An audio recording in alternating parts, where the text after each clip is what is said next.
Imagine a house with many windows. Each window shows a different life, noisy, calm, full. And then, one day, without warning, one of them closes forever. It wasn't the wind. It was something no one saw coming. For those who remain, silence becomes a house full of questions. Suicide is never an isolated act. It's a wave. It starts with the one who tried and reaches everyone nearby.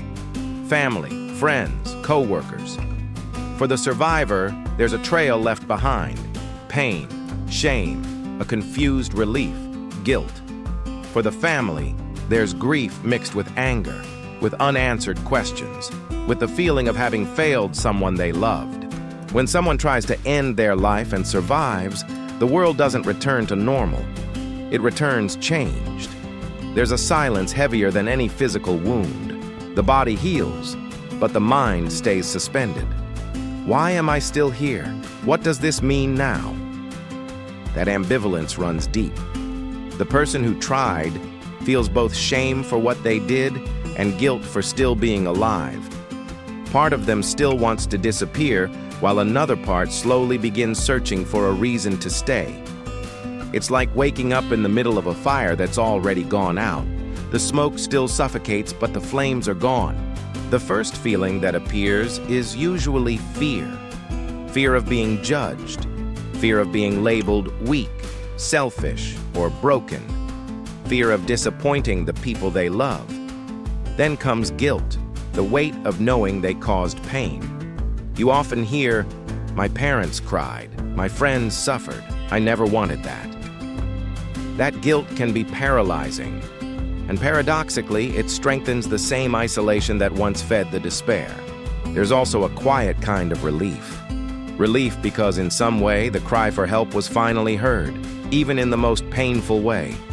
Relief for having another chance. But this relief comes with a question. Do I deserve it? And finding that answer is where healing begins. What helps most is non-judgmental support, listening without rushing, not demanding explanations, allowing silence, encouraging professional help, therapy, psychiatric evaluation, support groups. It's a slow process, and every small step forward is already progress. Surviving a suicide attempt isn't weakness, it's survival itself.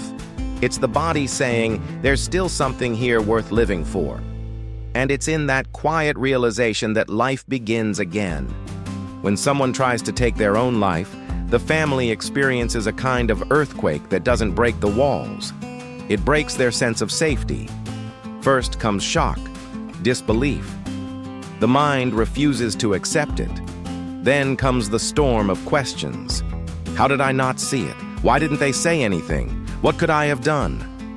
These questions rarely have answers, but the mind keeps repeating them. It's the beginning of primary guilt, the kind that slowly eats away at love until it turns into anguish. With time comes the secondary guilt, the urge to blame the person who tried. It's a defense mechanism. They didn't think about us. She was selfish. If he wanted help, he would have asked. Anger is how pain avoids turning into despair. Many families swing between the desire to protect and the fear of making things worse by talking about it. They want to help, but they're afraid to say the wrong thing. So silence settles in, and silence is the enemy of healing. Families need to understand, there is no single person to blame. Suicide and suicide attempts are complex, emotional, biological, social. No one causes another person's act, just as no one could have prevented it alone. What the family can do is create an environment of presence, where the survivor feels safe to exist without fear. Listen more, question less, and seek help not only for the survivor, but for everyone, individual or family therapy. Families go through a symbolic kind of grief too, grieving the illusion that everything was fine. Rebuilding that picture takes time, and forgiveness of the other and of oneself is the final step. Because love, when it matures, understands that it doesn't save people by itself, but it can hold those who choose to stay. Suicide doesn't happen in a vacuum. It ripples through everyone nearby: friends, neighbors, co-workers, teachers, even online communities. But the most common response is still awkward silence. People don't know what to say. They're afraid to say the wrong thing. So they change the subject. And without realizing it, they reinforce the isolation of those already in pain. Around those who've survived or lost someone, an invisible wall of stigma forms. Conversations become careful, half-spoken. People whisper, speculate, invent reasons, a kind of curiosity disguised as concern that only deepens the wound. Meanwhile, those who genuinely want to help often feel lost. What can I do? The answer is simpler and harder than it seems. Be present. Presence is the opposite of silence, but it isn't invasion. It's sending a message. It's showing up. It's listening without judgment. It's replacing questions with gestures, bringing a meal, offering company, reminding someone that they still belong somewhere. Communities, schools, churches, workplaces have a crucial role in prevention and in what comes after. Talking about mental health, creating safe spaces, training people to listen and support. The stigma begins to fade the moment someone dares to name the pain, when the subject stops being taboo and becomes human. Anyone who stays silent out of fear of saying the wrong thing must remember, worse than saying something imperfect is saying nothing at all. Because silence keeps fear alive, and fear keeps pain alive.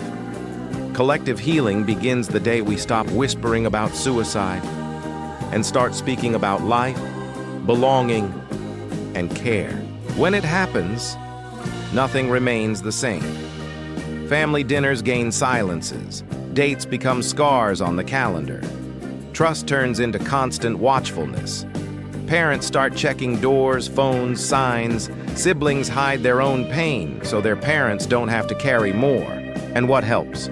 Speaking honestly, even when it hurts. Avoiding judgmental words, seeking professional help for everyone, and remembering rituals of memory also heal. What doesn't help is the suffocating silence that pretends nothing happened. If someone has survived a suicide attempt, don't minimize it. Don't say it was just drama. Don't say it's over. Say, I'm here. Say, you're not alone. Say, let's find help together. And if you are the one who survived, forgive yourself. Reach out. Your life matters, now more than ever. Suicide leaves deep marks, but it also lights a responsibility. If this video spoke to you, share it. Someone might need to hear right now what you just did. And if you're in crisis, remember, reach out to your local emergency service or a suicide prevention helpline. You don't have to face this alone. Pain can be treated, and life can be rebuilt.